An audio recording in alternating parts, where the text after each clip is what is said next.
Hello everybody. आज की इस वीडियो में हम डिस्कस करने जा रहे हैं इलेक्ट्रिक डाइपोल रेडिएशन। तो जो इलेक्ट्रिक डाइपोल रेडिएशन का लेक्चर था पार्ट 1, उसी को आगे बढ़ा रहे हैं और पार्ट 2 है ये, जिसके अंदर हम 4 पैरामीटर कैलकुलेट करेंगे। E electric field due to electric dipole, और बी कैलकुलेट करेंगे magnetic field due to electric dipole radiation जो भी है इसमें, और एस और पी पॉइंटिंग वेक्टर और पावर। तो इसमें हम देख रहे थे ए और बी हमने कैलकुलेट कर लिए थे पीछे के लेक्चर में। ए की वैल्यू थी यहाँ -μ0 P0 omega upon 4πr sine omega, bracket में T - R/C के कैप डायरेक्शन थी इसकी। और V का जो वैल्यू है पोटेंशियल की वो थी -P0 omega upon 4πε0c cos theta upon r sine omega T - R/C। इसके बाद हमें क्या करना है, E कैलकुलेट करना है। वैसे तो जो लोग कॉम्पिटिटिव एग्जाम के लिए जाते हैं उन्हें मेरा सजेशन रहेगा कि ई की वैल्यू को सिंपल याद ही रखें, लेकिन जिन्हें कंपटीशंस के अलावा कहीं बीएससी एमएससी में सिलेबस में मेंशन है वो क्या दिखा सकते हैं, उनके लिए मैं थोड़ा डेरिवेशन इसका बताता हूँ कैसे ले सकते हैं। तो डेल वी की वैल्यू को लेकर चलेंगे। पहले हम ई का जो फॉर्मूला होता है वो हम सब वापस के ई की वैल्यू जो होती है वो होती है हमारी minus gradient V minus del A upon del T. ये फॉर्मूला होता है ई का इलेक्ट्रिक फील्ड का। V जहाँ पे पोटेंशियल है स्केलर पोटेंशियल, और ए यहाँ पे है मैग्नेटिक वेक्टर पोटेंशियल। तो इसे हम इस फॉर्म में भी लिख पाएंगे, E बराबर minus del V minus del A upon del T. तो डेल वी की वैल्यू कैसे कैलकुलेट करें? डेल वी को दो पोर्शन में ले लें। इसे एक ले लें del V upon del R, इसके साथ आर कैप आएगा, और plus 1 upon R del V upon del theta ले लें, और थीटा कैप ले लें। तो डेल वी की वैल्यू यहाँ से कैलकुलेट कर लेंगे। ये del V upon del R यहाँ से कैलकुलेट करके यहाँ पुट कर देना है, और 1 upon R del V upon del theta की वैल्यू यहाँ पुट कर देनी है। आर कैप और थीटा कैप ये यूनिट वेक्टर होंगे, ये रेडियल डायरेक्शन में यूनिट वेक्टर, और ये थीटा डायरेक्शन के अंदर यूनिट कैप। साथ साथ ये भी ध्यान रखें कि जो हमारा जेड कैप की वैल्यू है, जेड यूनिट कैप की वैल्यू जो होगी उसे आर थीटा के टर्म्स में ले लें। वो हमारी हो जाएगी cos theta R cap minus sine theta theta cap. इस एक्सप्रेशन को यूज करेंगे जब हम minus del A upon del T की वैल्यू लेंगे। तो minus del A upon del T जो है वो यहाँ से कैलकुलेट हो जाएगा। ए हमें दे रखा है, del A upon del T यहाँ से इजीली हम कैलकुलेट कर सकते हैं। फिर हमारा जो के कैप है यूनिट वेक्टर, उसकी जगह पे वैल्यू पुट कर देंगे cos theta R cap minus sine theta theta cap. तो यूनिट वेक्टर के टर्म्स में जब ये वैल्यू रख देंगे cos theta R cap minus sine theta theta cap Z cap की, और इस वैल्यू को माइनस डेल अपॉन डेल की यहाँ से ले लेंगे, तो ये वैल्यू जो आ जाएगी, साइन का डिफ्रेंसिएशन देखें, ये वैल्यू हमारी मिल जाएगी हमें। माइनस तो यहाँ ऑलरेडी है, ये आ जाएगा μ0 P0 omega square upon 4πr, और यहाँ से वैल्यू आ जाएगी हमारी cos ओमेगा T - R/C, और के कैप की जगह पे ये वैल्यू रख देंगे। ये जेड कैप का, जेड यूनिट कैप का मतलब के कैप ही है ये, इसकी जगह पे रख देंगे value cos theta R cap minus sine theta theta cap. ये वैल्यू हो जाएगी हमारी minus del upon del T की, और डेल वी की वैल्यू कैलकुलेट कर लेंगे इस एक्सप्रेशन से, और ई के एक्सप्रेशन में पुट करेंगे तो ई सॉल्व करके हमें मिलेगा this one minus μ0 P0 omega square upon 4π bracket में sine theta upon R cos omega T - RC theta cap. तो थीटा कैप डायरेक्शन हो जाएगी ई की, और ई की जो वैल्यू है इस एक्सप्रेशन को ऑलवेज रिमेंबर भी रखना है, और ये मोस्ट इंपॉर्टेंट रिजल्ट है, क्योंकि कई बार पूछा भी जाता है सीधा सीधा एग्जाम में। तो ई जो हमारा निर्भर कर रहा है वो किस चीज़ पर निर्भर कर रहा है? P0 पे कर रहा है, मैक्सिमम डाइपोल मोमेंट। P0 यहाँ पे मैक्सिमम डाइपोल मोमेंट है, जिसकी वैल्यू हमारी है Q0s, और या इसे हम लिख सकते हैं Q0s। एस यहाँ सेपरेशन है पॉजिटिव चार्ज और नेगेटिव चार्ज के बीच में, दोनों डाइपोल जो हमारा पॉजिटिव चार्ज है और नेगेटिव चार्ज है इनके बीच का सेपरेशन। और ई जो है वो निर्भर कर रहा है ओमेगा स्क्वायर पे, फ्रीक्वेंसी के स्क्वायर पर निर्भर कर रहा है। ई जो निर्भर कर रहा है वो कर रहा है साइन थीटा अपॉन आर के ऊपर डिपेंड कर रहा है। This is the sine theta dependency. तो जब थीटा की वैल्यू 0 होगी तो इलेक्ट्रिक फील्ड की वैल्यू 0 हो जाएगी, और जब थीटा हमारा π/2 होगा तो ये मैक्सिमम हो जाएगा। तो थीटा हमारा 0 होगा इस दिशा में, तो इस दिशा में इलेक्ट्रिक फील्ड 0 हो जाएगा, और जब ये थीटा की वैल्यू यहाँ π/2 हो जाएगी इस दिशा में, तब हमारा इलेक्ट्रिक फील्ड मैक्सिमाइज हो जाएगा। तो ये भी ध्यान रखें। और ई जो हमारा निर्भर कर रहा है वो निर्भर कर रहा है cos omega t minus r/c पे, और ई की जो डायरेक्शन है, डायरेक्शन ये भी इंपॉर्टेंट है, इसकी डायरेक्शन आएगी हमारी थीटा कैप डायरेक्शन। तो ध्यान रखें, इंपॉर्टेंट एक्सप्रेशंस है, काफ़ी मेहनत के साथ ही कैलकुलेट होता है, काफ़ी कैलकुलेशन इसमें लगी हुई है, जिसके बाद ये कैलकुलेशन आती है। तो ई जब हमें कैलकुलेट हो जाता है तो बी का हमारे पास दो तरीका होते हैं कैलकुलेट करने का, या तो बी को कैलकुलेट कर ले बी बराबर कर ले से, लेकिन वो थोड़ा लेंदी प्रोसेस है, उसमें समय लगता है। तो आप क्या कर सकते हैं, इसका शॉर्टकट मेथड ये होता है कि बी की जो वैल्यू होती है मैग्नेटिक फील्ड की वैल्यू, वो हमारी होती है E/c। ई जा रहा है हमारा थीटा डायरेक्शन में, और सी हो गई वेलोसिटी ऑफ लाइट, और बी की वैल्यू जाएगी फाई डायरेक्शन में। तो ये भी ध्यान रखें कि बी और ई जो दोनों एक दूसरे के परपेंडिकुलर होते हैं। इलेक्ट्रिक फील्ड थीटा डायरेक्शन में जा रहा है, ये थीटा यूनिट कैप वेक्टर है, तो डायरेक्शन इसकी कौन सी है, थीटा डायरेक्शन। बी की डायरेक्शन जो होती है वो फाई डायरेक्शन में जाता है बी, और एस जो है वो रेडियल डायरेक्शन में जाता है। तो यहाँ पे ई थीटा अपॉन सी करेंगे, ये ई फंक्शन थीटा का है, और थीटा यूनिट कैप में इसकी डायरेक्शन है, तो ये वैल्यू जो हमारे पास आ जाएगी, ये सिंपल आ जाएगा -μ0 P0 omega square upon 4πc। तो आप बहुत लंबी कैलकुलेशन से बच जाएंगे, केवल सी से इसे डिवाइड करना है, sign theta upon r this one, और ये वैल्यू आ जाएगी हमारी cos omega t minus r/c, और ये थीटा कैप में जाएगा, फाई कैप में जाएगा, ये यूनिट वेक्टर इसकी डायरेक्शन होगी। तो बी हमें यहाँ से कैलकुलेट हो जाएगा आसानी के साथ। तो बी बराबर कर ले से कैलकुलेट करने से अच्छा क्या है कि सीधा ई हमें पता है, उसे सी से डिवाइड करें, और डायरेक्शन के लिए क्या कर दें, डायरेक्शन से इसकी जाएगी फाई में, रोटेशनल एंगल फाई डायरेक्शन में, ई जाएगा थीटा में। तो ये हमारे पास सिंपल कैलकुलेट हो गया। केवल यही वैल्यू एज सच लिखनी है, यहाँ पर केवल सी से डिवाइड कर देना है, और यहाँ थीटा यूनिट कैप की जगह पर फाई यूनिट कैप लगा देना है। और दूसरा तरीका आप ले सकते हैं, लेंथी प्रोसेस होगी, बी बराबर कर ले का पहले एक्सप्रेशन यूज करेंगे, ए की वैल्यू पुट करेंगे, फिर उसका कल कैलकुलेट करेंगे, तो it will takes a lot of time. तो ये सबसे शॉर्टेस्ट तरीका होगा बी कैलकुलेट करने का। अब उसके बाद ई पता है, ये भी हमारा इंपॉर्टेंट एक्सप्रेशन है, कई बार सीधा ही पूछ लिया जाता है। तो बी और ई की वैल्यू जो है वो दोनों याद रखें, और इन रिजल्टों को सीधा याद भी रखना है। अब उसके बाद जाएंगे हम एस कैलकुलेट करने, पॉइंटिंग वेक्टर। तो पॉइंटिंग वेक्टर कैलकुलेट करने के लिए एस हम कैसे कैलकुलेट करते हैं, एस होता है हमारा 1/μ0 E×B। ये एस का फॉर्मूला होता है, पॉइंटिंग वेक्टर का फॉर्मूला। E×B को किससे, μ0 से डिवाइड कर दें, जहाँ μ0 है permeability of free space, E electric field, और बी हमारा मैग्नेटिक फील्ड है। तो ई की वैल्यू ये हमारे पास है ही, बी की वैल्यू ये हमारे पास है, माइनस माइनस तो ये हमारा हो जाएगा प्लस, तो ये वैल्यू हमारी आ जाएगी इक्वल टू 1μ0 यहाँ है, 1μ0 यहाँ है, और 1μ0 से डिवीजन है, तो 1μ0 रह जाएगा केवल दिस वन। P0 और P0 से मल्टीप्लाई होकर P0 स्क्वायर बना लेगा, P0 इंटू P0 इक्वल बराबर P0 स्क्वायर। ओमेगा स्क्वायर की मल्टीप्लिकेशन देगी एक्सप्रेशन में ओमेगा की पावर 4, ओमेगा स्क्वायर और ओमेगा स्क्वायर को मल्टीप्लाएंगे, ये हमारा इतना बन जाएगा 4πc, और 4π ये हमारा बन जाएगा 16π²c,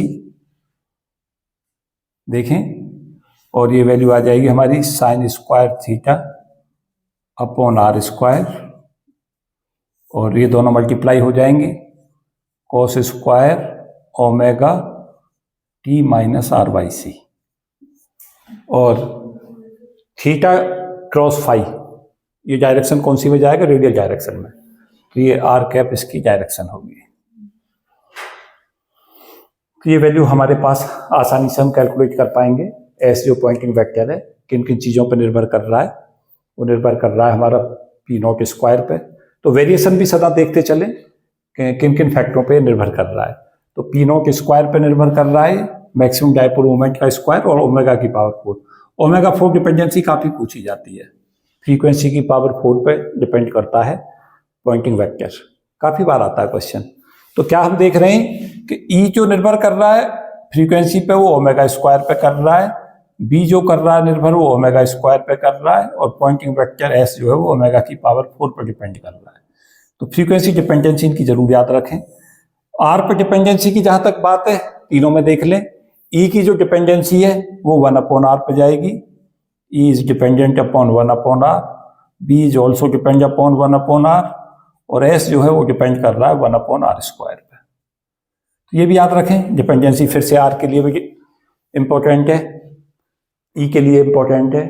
कई बार तो कह देता है कि फ्रीक्वेंसी को अगर दूना कर दें तो कौन कौन से पैरामीटर कैसे चेंज होंगे।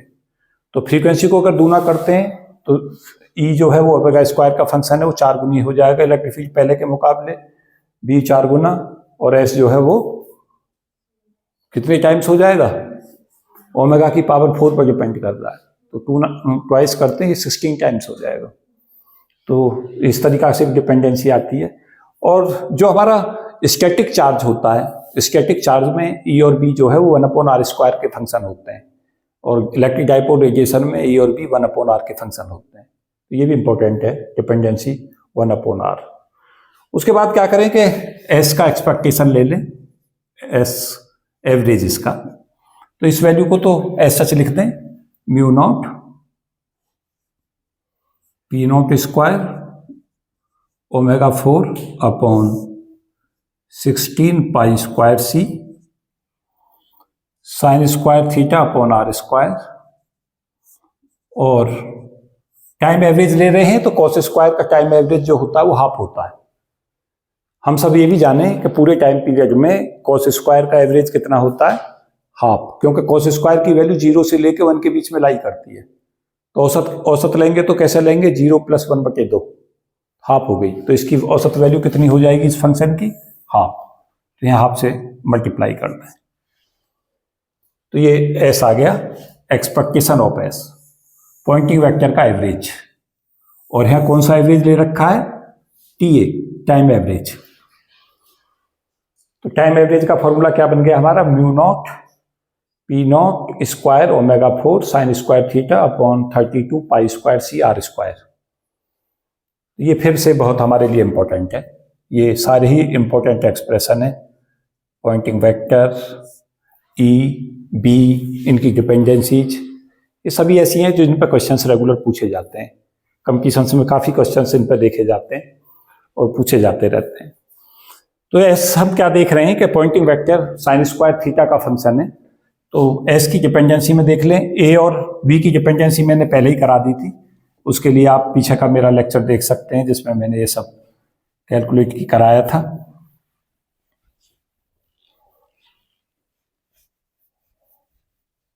तो इसमें अगर हम देखें तो जो इसका डायग्राम है, जो इसकी डायग्रामिकल शेप बनेगी वो देखें किस तरीका से इसकी शेप आएगी। डोनट शेप जिसे हम कहते हैं, इस तरीका की शेप आएगी। थीटा बराबर 0 की तरफ पॉइंटिंग वेक्टर जो क्या होता है, पॉइंटिंग वेक्टर को हम बोलते हैं energy flowing per unit area per unit time. तो पॉइंटिंग वेक्टर जो होगा वो किसके थीटा डिपेंडेंट होगा, तो एस की जो डिपेंडेंसी है, एस की जो डिपेंडेंसी है वो किस पर निर्भर कर रही है, it is dependent upon sine square theta. This is the dependency. कई बार तो क्वेश्चन ऐसे ही पूछ लेता है कि पॉइंटिंग वेक्टर एस किसका फंक्शन है, तो हाँ 4 अल्टरनेट आपको दे देगा। It is the function of sine theta, it is the function of sine square theta, it is the function of cos theta, it is the function of cos square theta. तो answer mark करना है sine square theta. तो अगर हम इसका diagram बनाने की कोशिश करें तो साइन स्क्वायर थीटा जो है इस टाइप का ये लूप बन के बनेंगे, इस टाइप के, इस तरीका का ये हमारा बनेगा। यहाँ ये थीटा की वैल्यू 0 या थीटा की वैल्यू π/2, एस यहाँ मैक्सिमम होगा इधर की तरफ, ये हमारा एस इधर मैक्सिमम होगा जहाँ थीटा कितना हो जाएगा, तो S is 0 when theta is 0। तो इधर कोई भी एनर्जी का रेडिएशन नहीं होगा, ना थीटा 0 पे ना थीटा पाई पे, क्योंकि 0 इधर होगा और थीटा पाई इधर होगा, और थीटा बराबर π/2 पे मैक्सिमम हो जाएगा। थीटा इक्वल टू π/2 पे कितना हो जाएगा? मैक्सिमम, क्योंकि साइन स्क्वायर की मैक्सिमम वैल्यू 1 हो सकती है, तो साइन स्क्वायर π/2 1 हो जाएगा, तो यहाँ पे ये वैल्यू मैक्सिमम हो जाएगी। कब? जब थीटा π/2 होगा, और जो थीटा π/2 पे सिचुएशन है वही 3π/2 पे होगी, क्योंकि 3π/2 स्क्वायर भी करेंगे तब भी वो वैल्यू हमारी एस की वो मैक्सिमाइज हो जाएगी। तो इसका प्रोफाइल कर्व देख लें एक बार, जो इसकी मैं ट्रेसिंग समझा रहा हूँ किस तरीका से इसे लेके चल रहे होते हैं। तो ये हमारे लिए इम्पोर्टेंट है, कई बार से पूछ ली जाती है। और यहाँ पे एनर्जी का कोई रेडिएशन थीटा 0 पे, थीटा बराबर पाई, इधर पाई होगा, तो 0 पाई पे ये थीटा की वैल्यू 0 होगी। तो इसका मतलब क्या हुआ कि जो जब थीटा 0 होगा इस एक्सिस पे, जिसपे हमारा इलेक्ट्रिक डाइपोल रखा है पॉजिटिव चार्ज और नेगेटिव चार्ज का, उस पर कोई भी एनर्जी उस डायरेक्शन के अलोंग कोई भी एनर्जी रेडिएट नहीं होती, उसके अलावा और एनर्जी रेडिएट होती है। यहाँ पे एस की वैल्यू जो है इस तरीका से वेरी करती जाएगी, इस तरीका से वेरी कर रही है, तो यहाँ पे ये लूप टाइप बना देगा ये, और इसको हम बोलते हैं डोनट शेप। एक बार चेक कर लें इसको कौन सी शेप कहते हैं, डोनट शेप कहलाती है ये। उसके अलावा अगर हम इसमें देखें पावर के लिए जाएं, पावर कैलकुलेट करने के लिए जाएं कि पावर रेडिएशन के किन फैक्टरों पर निर्भर करेगा, तो पावर के लिए हम कैसे करते हैं कि डीएल की जो वैल्यू होती है जो हम लेके चल रहे होते हैं वो हमारी होती है dr r cap plus r d theta theta cap plus r sine theta d phi phi cap. तो पावर हम कैसे निकालते हैं? पावर का एक्सपेक्टेशन कोई बता देगा पावर कैसे निकलती है? Yes, S dot D A, इसका इंटीग्रल, क्योंकि जो एनर्जी पर unit area per unit time है वो पॉइंटिंग वेक्टर होता है। तो एनर्जी को देखें, एस को कैसे डिफाइन करते हैं? एस हमारा होता है एनर्जी पर unit area per unit time. तो इसको एस एरिया को डी ए ले लें, डी ए के करस्पॉन्डिंग, और ये एनर्जी पर यूनिट टाइम आ गई, पूरे रीजन में निकालना तो इंटीग्रल कर दें, और ई अपॉन टी हमारा क्या बन जाएगा? पावर। तो पावर का फॉर्मूला क्या बनता है हमारा? S dot D A integral. तो इस वैल्यू को पुट कर दें, यहाँ पे एस की वैल्यू क्या है वो यहाँ पे गिवन है हमारे क्वेश्चन में, ये दिस इज द वैल्यू। तो क्या आ जाएगी? यहाँ से वैल्यू आ जाएगी हमारी mu naught P naught omega square upon 32 pi square C और 1 अपॉन आर स्क्वायर, और ये डी ए कितना बन जाएगा बच्चों? इन दोनों फैक्टरों को आपस में मल्टीप्लाई कर लेते हैं। रेडियल दिशा में हमें चाहिए एरिया, किस डायरेक्शन में चाहिए? रेडियल डायरेक्शन में, क्योंकि एस किधर की तरफ जा रहा है? रेडियल डायरेक्शन में। तो एस का डीए के साथ में डीए जो हमारा आना चाहिए वो रेडियल में आना चाहिए। तो इसमें रेडियल में आने के अलावा जो हमारे दोनों कंपोनेंट होते हैं उन्हें हम कंसीडर करते हैं। तो आर डी थीटा, देखो जब इसे लेकर चलेंगे आर डी थीटा, ये आर कैप डायरेक्शन हो गई, unit cap R D theta into R sine theta, और ये जो वैल्यू आ जाएगी हमारी वो कितनी बनेगी बच्चों? थीटा क्रॉस फाई, और ये भी रेडियल डायरेक्शन आ गई। रेडियल का रेडियल के साथ डॉट प्रोडक्ट 1 हो जाएगा, इसलिए हमारा ये वैल्यू कितनी बन गई? और क्या बचा रह गया? एक टर्म और भी बची रह रही होगी, साइन स्क्वायर थीटा भी तो बच रहा है, ये वाला दिस साइन स्क्वायर थीटा। तो यहां से देखें क्या क्या बचा, आर स्क्वायर से ये हमारा आर स्क्वायर कट गया, ये वैल्यू कितनी बन गई? Mu naught P naught omega की पावर 4 अपॉन 32 पाई स्क्वायर सी। देखें क्या बच रहा है यहाँ पे, और यहाँ डबल इंटीग्रल आएगा, एक थीटा का और एक किसका? फाई का। फाई कितना जाता है? 0 से 2 पाई, और थीटा कितना जाता है?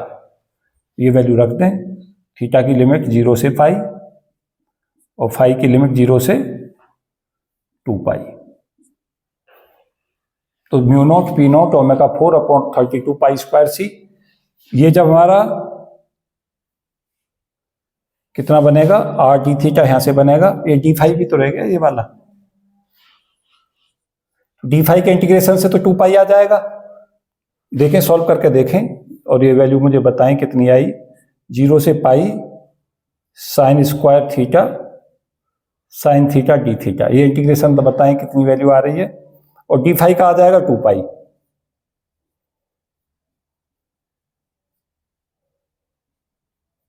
देखें, इस वैल्यू को सॉल्व कर दें, ये वैल्यू हमारी जो आ रही है उसको बताएं और देखें कितनी ये वैल्यू बनती है।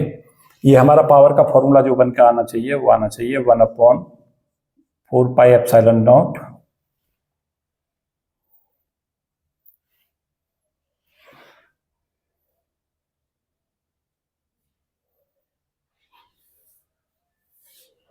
हाँ जी, बताएं कितना बना। हाँ है ओमेगा पी नॉट स्क्वायर, ये रख दें पी नॉट स्क्वायर ओमेगा 4, हाँ 32 पाई आर स्क्वायर। और ये हमारा sine cube theta D theta और डी फाई की वैल्यू 2 पाई। बता दें ये पूरा इंटीग्रल कितना आ रहा है, ये वैल्यू बता दें ये कितनी आई सॉल्व करके।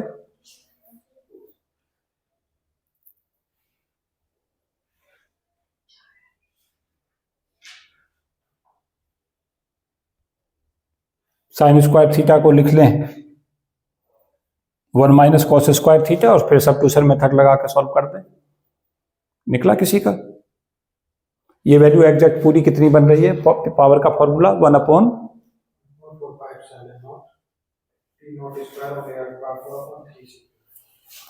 P not square omega 4/3c³, ये होगा।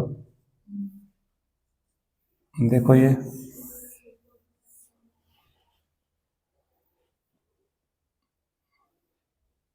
बताएं, ये वैल्यू इंटीग्रल की वैल्यू दोनों सॉल्व करके बता दें। ये तो मैंने 2 पाई लिखी दिया, इस वैल्यू को बता दें इंटीग्रल की को कितना बन रहा है।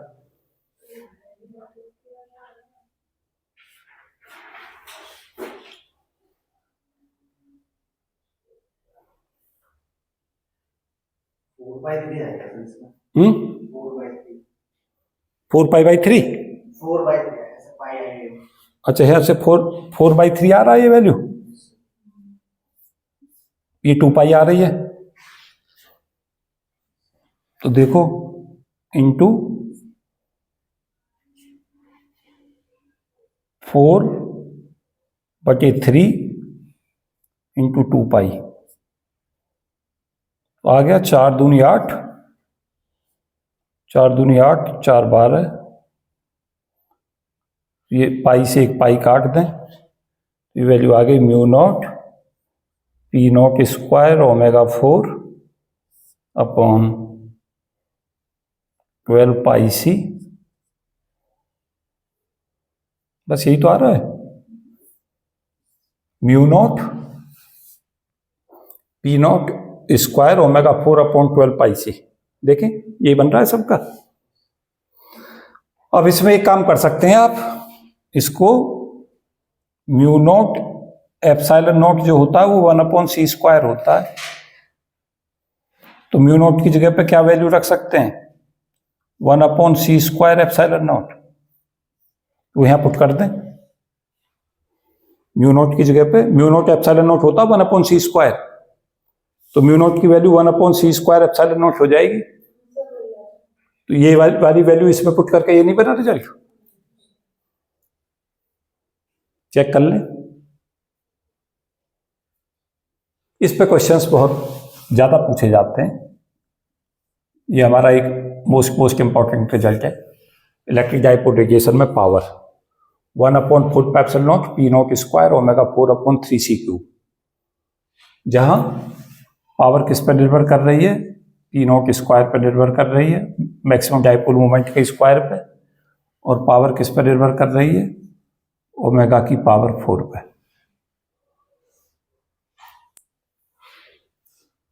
और पावर इंडिपेंडेंट किसके है, independent upon theta and phi, theta और फाई पर डिपेंड नहीं करती।